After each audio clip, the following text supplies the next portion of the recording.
Assalamualaikum warahmatullahi wabarakatuh.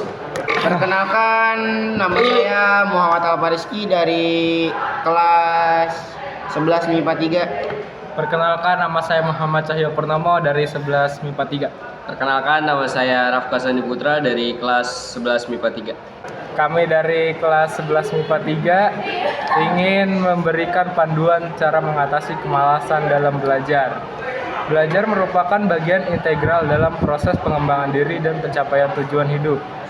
Namun seringkali kita merasa tertantang oleh rasa malas dan kurangnya semangat dalam menghadapi tugas-tugas belajar. Kemalasan dalam belajar dapat menjadi penghalang dalam meraih prestasi yang gemilang.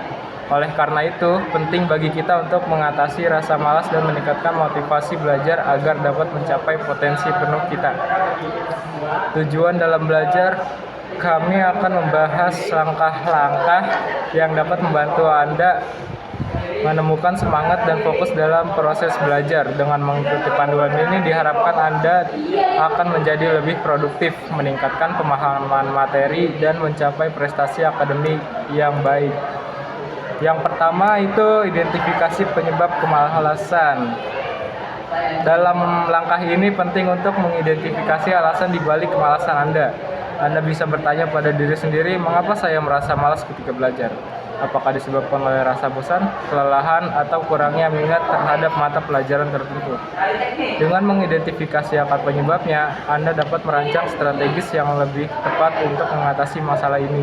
Contoh, saya merasa malas belajar matematika karena merasa sulit dan kurang menyenangkan. Saya merasa frustasi ketika menyelesaikan soal-soal yang sulit dan tidak tahu cara mengatasinya. Mari kita bersama-sama identifikasi alasan di balik kemalasan ini. Saya yakin kita bisa mengatasi rasa malas dengan tekad dan semangat belajar yang tinggi. Yang kedua, tetapkan tujuan belajar. Menetapkan tujuan belajar adalah kunci untuk menjaga motivasi dan fokus. Tentukan tujuan yang spesifik dan realistik untuk setiap sesi belajar. Misalnya, Anda bisa menetapkan tujuan untuk memahami bagian tertentu dari materi pelajaran atau mencapai target nilai tertentu dalam ujian. Contoh, tujuan saya dalam belajar matematika adalah meningkatkan nilai ujian dari 70 menjadi 85. Pada akhir semester ini, saya juga ingin lebih memahami konsep-konsep kunci dalam matematika untuk persiapan ujian nasional. Yuk, mari kita tetapkan tujuan belajar yang menantang namun dapat dicapai. Dengan menetapkan tujuan yang jelas, kita akan memiliki panduan yang kuat dalam perjalanan belajar kita. Selanjutnya adalah buat rencana belajar. Buatlah jadwal belajar yang teratur dan konsisten. Tetapkan waktu khusus untuk belajar setiap hari dan pastikan Anda mematuhi jadwal tersebut. Jangan lupa untuk menyisipkan waktu istirahat dan waktu rekreasi agar belajar tetap menyenangkan dan tidak terlalu melelahkan. Contoh, saya akan mengalokasikan waktu setiap hari setelah pulang sekolah selama 2 jam untuk belajar matematika. Saya akan menggunakan jam 4 hingga jam 8, jam 6 sebagai waktu khusus belajar dan menyisakan waktu 10 menit di setiap jamnya untuk istirahat. Mari kita buat rencana belajar yang teratur dan disiplin. Dengan konsisten dan usaha, kita pasti akan bisa mencapai hasil yang gemilang dalam belajar. Selanjutnya adalah ciptakan lingkungan belajar yang mendukung. Pilihlah lingkungan belajar yang tenang dan nyaman. Pilihlah tempat di mana Anda bisa fokus tanpa terganggu oleh kebisingan atau gangguan lainnya. Pastikan Anda juga menjauhkan diri dari perangkat elektronik seperti ponsel cerdas atau televisi yang bisa mengalihkan perhatian Anda. Contoh, saya akan mencari tempat yang tenang dan bebas dari gangguan untuk belajar di rumah. Seperti di meja belajar di kamarku, saya akan mematikan ponsel dan televisi selama sesi belajar agar tidak tergoda untuk mengalihkan perhatian. Dalam lingkungan belajar yang tenang dan nyaman, kita dapat fokus pada tujuan kita. Jangan ragu untuk menghilangkan gangguan-gangguan yang tidak perlu agar belajar lebih efisien. Yang selanjutnya adalah gunakan teknik belajar yang efektif. Setiap orang memiliki gaya belajar yang berbeda-beda. Identifikasi teknik belajar yang paling sesuai dengan Anda, seperti membuat catatan, membuat rangkuman, atau membaca ulang materi pelajaran. Dengan menggunakan teknik yang tepat, belajar akan menjadi lebih efisien dan efektif. Contoh, saya akan mencoba membuat catatan selama pembelajaran matematika di sekolah dan membaca ulang catatan-catatan tersebut di rumah. Selain itu, saya akan mencari video tutorial online untuk materi-materi yang sulit dipahami. Mari kita coba teknik-teknik belajar yang efektif dan sesuai dengan gaya belajar masing-masing. Dengan ini, kita akan lebih percaya diri dan mampu menghadapi tantangan belajar. Ya, selanjutnya cari motivasi. Temukan sumber motivasi yang dapat membantu Anda tetap semangat dalam belajar. Misalnya, Anda bisa mengikuti kompetisi atau acara akademik, berdiskusi dengan teman, belajar untuk saling memberi dukungan, atau bertemu dengan guru untuk mendapatkan masukan dan saran. Contoh, saya akan mendaftar dalam kompetisi matematika di sekolah dan berusaha menjadi juara. Selain itu, saya akan membentuk kelompok belajar dengan teman-teman yang juga tertarik untuk meningkatkan presentasi matematika. Temukan sumber motivasi yang menggetarkan hati kita. Bersama-sama kita dapat memberi dukungan satu sama lain untuk mencapai prestasi yang luar biasa dan dalam belajar. Jangan takut bertanya. Jika Anda mengalami kesulitan memahami materi atau memiliki pertanyaan, jangan ragu untuk bertanya kepada guru atau teman sekelas. Bertanya adalah langkah penting untuk mengatasi hambatan belajar dan memperoleh pemahaman yang lebih baik. Contoh, jika saya kesulitan dalam memahami materi, saya tidak akan ragu untuk bertanya kepada guru matematika di kelas atau mengajukan pertanyaan dalam kelompok belajar.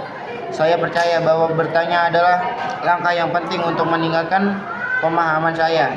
Jangan pernah ragu untuk bertanya dan mencari bantuan dari guru atau teman sekelas. Ini adalah tanda kecerdasan dan kesungguhan kita dalam belajar. Ya, selanjutnya belajar dalam kelompok. Bekerja dalam kelompok belajar dapat meningkatkan semangat dan memperkaya pemahaman melalui diskusi dan tukar pikiran. Dalam kelompok belajar, Anda dapat saling membantu, menjawab pertanyaan, membahas materi pelajaran, dan memberi dukungan satu sama lain. Contoh, saya akan bertanya dalam kelompok belajar matematika dengan teman-teman sekelas yang juga ingin meningkatkan presentasi mereka. Kami akan saling membantu dan membahas materi-materi yang sulit bersama-sama. Mari bergabung dengan kelompok belajar untuk saling mendukung dan memperkuat pemahaman kita. Dalam kelompok, kita bisa belajar bersama-sama dan mencapai hasil yang lebih baik. Ya, berikutnya berikan penghargaan pada diri sendiri. Berikan penghargaan pada diri sendiri setiap kali Anda mencapai tujuan belajar. Penghargaan ini dapat berupa sesuatu yang menyenangkan, seperti memberi diri Anda waktu luang untuk menikmati hobi kesukaan, menonton film favorit, atau mengunjungi tempat yang Anda disukai. Penghargaan akan memberikan motivasi tambahan untuk terus berusaha dan mengatasi kemalasan. Berikan penghargaan pada diri sendiri. Contoh, setelah berhasil mencapai nilai 85 dalam ujian matematika, saya akan memberi diri saya hadiah dengan menonton film favorit di bioskop atau pergi makan di restoran kesukaan saya. Setelah mencapai tujuan belajar kita, mari berikan penghargaan pada diri kita sendiri. Kita pantas mendapatkan waktu untuk bersenang-senang dan merayakan keberhasilan kita. Belajar adalah proses yang tak pernah berakhir, dan mengatasi kemalasan adalah kunci untuk meraih kesuksesan dalam setiap aspek kehidupan. Dengan tekad dan semangat, Anda dapat mengatasi rasa malas dan mencapai potensi belajar yang sebenarnya. Ingatlah bahwa setiap usaha dan langkah maju dalam belajar membawa Anda lebih dekat dengan arah kesuksesan. Tetaplah bersemangat, berusaha keras, dan jadilah versi terbaik dari diri Anda sendiri dalam perjalanan belajar ini. Semoga panduan ini bermanfaat bagi Anda dan membawa Anda menuju prestasi akademi yang gemilang dan masa depan yang cerah. Mengatasi kemalasan dalam belajar memerlukan kesabaran dan tekad. Dengan mengidentifikasi penyebabnya dan mengikuti panduan ini, Anda dapat mengatasi rasa malas dan mencapai prestasi akademik yang lebih baik. Ingatlah bahwa selalu pendidikan adalah investasi terbaik untuk masa depan. Anda dan dengan tekad dan usaha yang tepat, Anda dapat mencapai kesuksesan dan yang gemilang dalam belajar. Selamat belajar dan semoga sukses. Semoga dengan mengikuti langkah-langkah ini, Anda dapat mengatasi kemalasan dalam belajar dan mencapai prestasi akademik yang lebih baik. Selamat mencoba dan tetaplah semangat. Sulit bersama-sama. Mari bergabung dengan kelompok belajar. Dalam kelompok. Aku bekerja sih anjing. Tambahan untuk terus berusaha dan mengatasi kemalasan. Berikut penghargaan pada pada diri kita sendiri. Kita pantas mendapatkan waktu untuk bersenang-senang dan merayakan keberhasilan kita. Tidak pernah berakhir. Kunci untuk kesuksesan dalam setiap